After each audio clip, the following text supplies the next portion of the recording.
Putain, je suis vraiment mal rasé, hein. Attendez. Ok, c'est bon. Bonjour toi. Vous vous souvenez de cette vidéo? Les peintures avec des prix différents.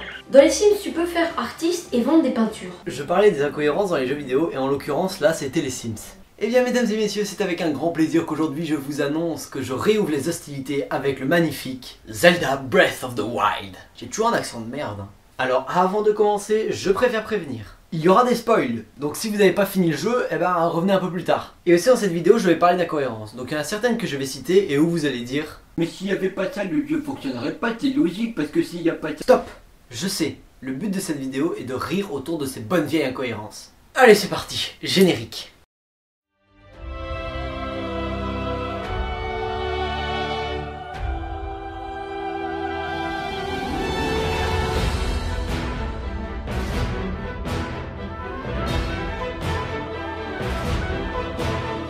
L'âge des personnages. Alors dès le début du jeu, on nous annonce que l'histoire se passe 100 ans après le premier affrontement contre Ganon. Alors je suis d'accord. Impa, elle a connu Link, car elle est vieille maintenant, elle ressemble à ça. Donc je peux comprendre qu'elle ait plus de 100 ans. Pareil pour le chef des Zora, des Piaf ou encore des Gorons. Mais Zelda, elle a quel âge? Alors avant, on sait qu'elle avait presque 17 ans. Demain, j'aurai 17 ans. Et maintenant, voici Zelda 100 ans plus tard. Elle a pas pris une ride, comment elle fait? Toutes les femmes envient son pouvoir. Hein? Tous des privilégiés, c'est... membres de la famille royale. Les expressions de Link. Alors, il n'en a quasi pas. À part quelques fois quand il a des souvenirs, mais sinon rien. Et je trouve ça dommage que dans une scène aussi forte, par exemple le remerciement des Zora à Link, tout le monde le remercie et l'acclame, et lui, il reste de marbre. À défaut de budget, ces deux personnes représenteront chacun un Zora et Link. Merci Link de nous avoir sauvés du fléau Ganon.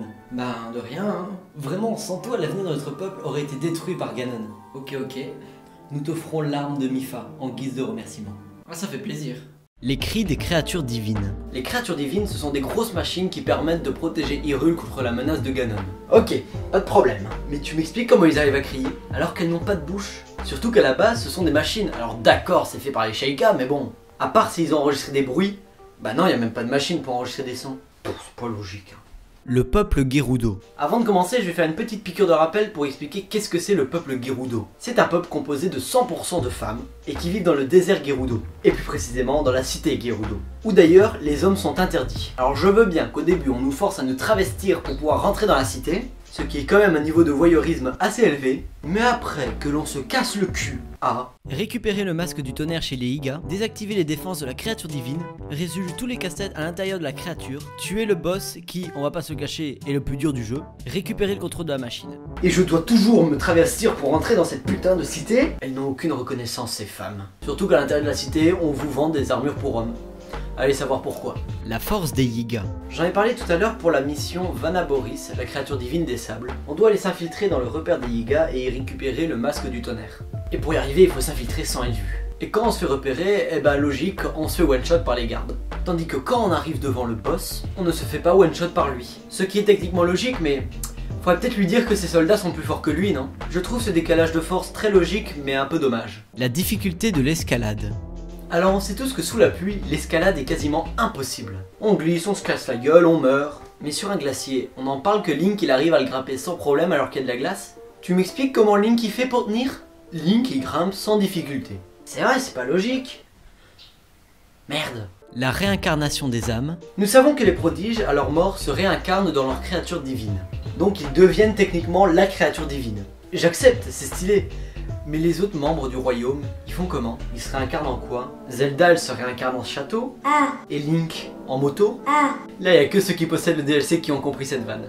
L'épée légendaire. Nous devons la récupérer dans la forêt Koroku, devant l'arbre Mojo. Et il nous faut beaucoup de cœur pour réussir à la retirer de son socle. Cela montre qu'il faut beaucoup de force pour réussir à la sortir, quitte à y laisser la vie. Mais c'est complètement con. Zelda, elle a mis l'épée dans le sol sans problème.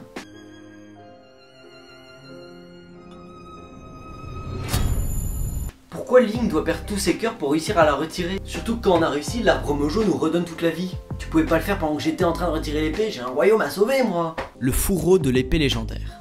Ça y est, on vient de retirer l'épée légendaire. Il y a une magnifique cinématique et hop, il y a un fourreau qui apparaît.